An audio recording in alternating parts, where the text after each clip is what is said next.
জয় ঠাকুর। শ্রী শ্রী রামকৃষ্ণ পুঁথি চতুর্থ খণ্ডের অন্তর্গত ভক্তের ভজনা ও অধরের ঘরে মহোৎসব এই অধ্যায় থেকে আমরা পাঠ করছি। আজ আমরা এই অধ্যায়ের 13তম দিন পাঠ করব, পর্ব 690, পৃষ্ঠ সংখ্যা 448। এর আগের দিন আমরা দেখেছি ঠাকুরের ভক্ত শ্রী অধর সেন, যিনি ম্যাজিস্টার, তার বাড়িতে ঠাকুর বারবার গিয়েছেন। তার এই ভিক্ষা লীলা উৎসব, যেটি মহোৎসব রূপ নেয়, প্রত্যেক শনিবার ঠাকুর করতেন বিভিন্ন ভক্তের বাড়িতে। এই অধর সেনের বাড়িতেও বারবার তিনি এসেছেন। সেই দিক থেকে অধর সেন সত্যি ভাগ্যবান।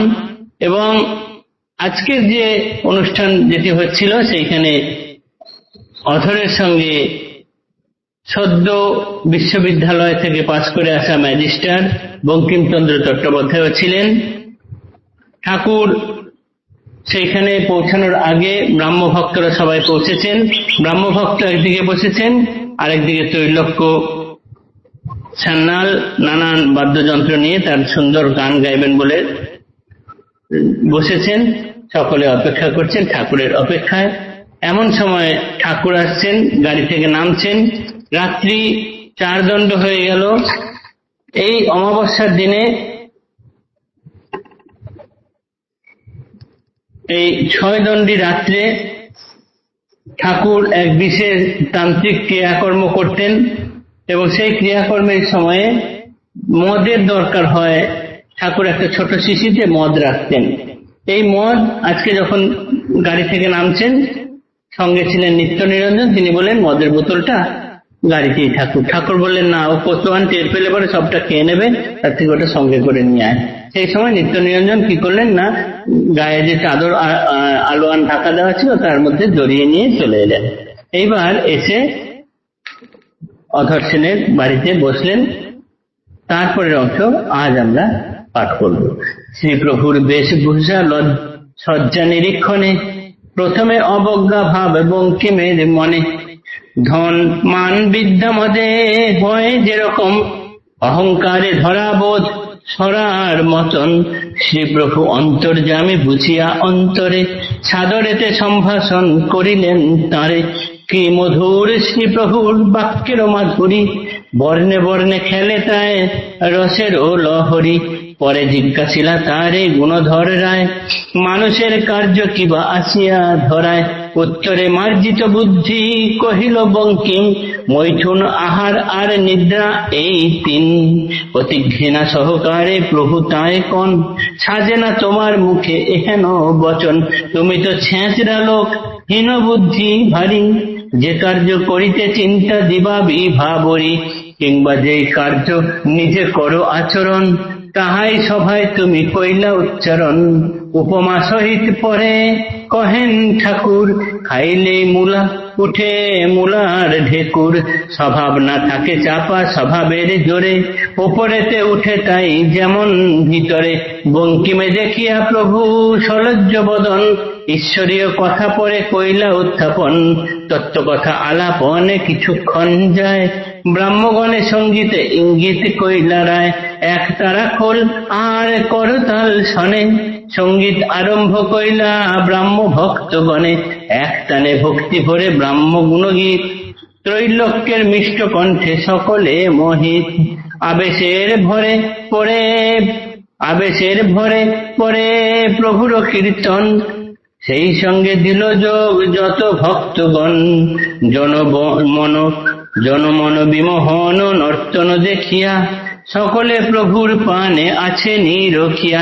নাচিতে নাচিতে সঙ্গে নিত্য নিরঞ্জন, হেন কালে শুনো কিবা হইল ঘটন। অধর সেনের বাড়িতে ঠাকুরের যে ভিক্ষালীলা পর্ব বা মহোৎসব আয়োজন হয়েছে, তাতে নানান গণ্যমান্য ব্যক্তিরা রয়েছেন। বঙ্কিমচন্দ্র চট্টোপাধ্যায় এবং তার বন্ধুবর্গরাও সেইখানে। এতক্ষণে ঠাকুর এসে প্রবেশ করলেন। ঠাকুরের বেশভূষা, সাজসজ্জা এগুলি খুবই সাধারণ এবং অন্যদের তুলনায় একেবারেই মেঠো প্রকৃতির। যেমন ভাবে নব্য বিশ্ববিদ্যালয়ে পাশ করা যুবকেরা যারা ম্যাজিস্টার, তাদের কাছে ঠাকুরের এই বেশভূষা মোটেই ভালো লাগার কথা নয়। তাই তার এই বেশভূষা দেখে বঙ্কিমচন্দ্র প্রথমে মনে মনে অবজ্ঞা ভারে দেখলেন ঠাকুরকে। কেননা ধন মান বিদ্যা মদে বিদ্যার অহংকারে যেমন মানুষের মনের মধ্যে বোধ হয়, বঙ্কিমের মনের মধ্যেও সেই রকমই বোধ উদয় হলো এবং ঠাকুর অন্তর্যামী, তিনি সেটি বুঝতে পারলেন। এইবার ঠাকুর কি করলেন, তাকে সাদর সম্ভাষণ জানালেন, প্রণাম পর্ব সারলেন, যেমন ঠাকুর সকলের সঙ্গে করেন। কি মধুর শ্রী প্রভুর বাক্যের মাধুরী, বর্ণে বর্ণে ফেলে তাই রসের লহরী। তিনি প্রথমে মধুর সম্ভাষণ করলেন তাকে, তারপরে তিনি বঙ্কিমচন্দ্র চট্টোপাধ্যায়কে জিজ্ঞাসা করলেন, আচ্ছা বলতো, মানুষের এই ধরায় এসে কাজ কি? খুব মার্জিত ভাবে বঙ্কিমচন্দ্র চট্টোপাধ্যায় উত্তর দিলেন, কাজ আর কি, আহার নিদ্রা মৈথুন। ঠাকুর এটি শুনে অতি ঘৃণা ভরে চিৎ করে উঠলেন, বললেন, তোমার মুখে এসব মানায় না, তুমি তো বড় ছেঁচড়া লোক দেখছি, বড় হীন বুদ্ধি। যে কাজ তুমি সর্বদা করো অথবা যেই আচরণ তুমি দিনরাত করতে থাকো, সেটিই দেখছি সভায় এসে বলছো। আসলে এটা আর কিছুই নয়, মূলা খেলে মূলার ঢেকুর ওঠে। মানুষের স্বভাব কখনো চাপা থাকে না, যে ভেতরে যেমন বাইরেও তার আচরণে সেই রকম দেখায়।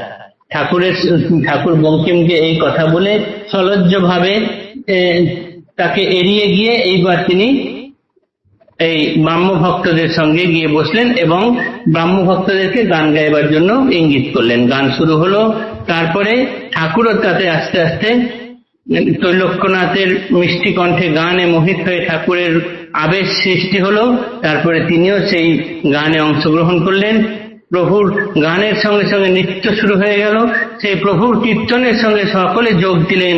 জনমন বিমোহন নর্তন দেখিয়া সকলে প্রভুর পানে আছে নিরখিয়া। ঠাকুর নাচছেন, সবাই তাকিয়ে দেখছে এবং সঙ্গে সঙ্গে অনেকে তার সঙ্গে নাচে অংশগ্রহণ করছেন। নিত্য নিরঞ্জন তিনিও ঠাকুরের সঙ্গে নাচ করতে শুরু করলেন। এই নাচ করতে করতেই একটা অদ্ভুত ঘটনা ঘটে গেল, সেটি আমরা আগামী দিন পাঠ করব। জয় ঠাকুর, নমস্কার।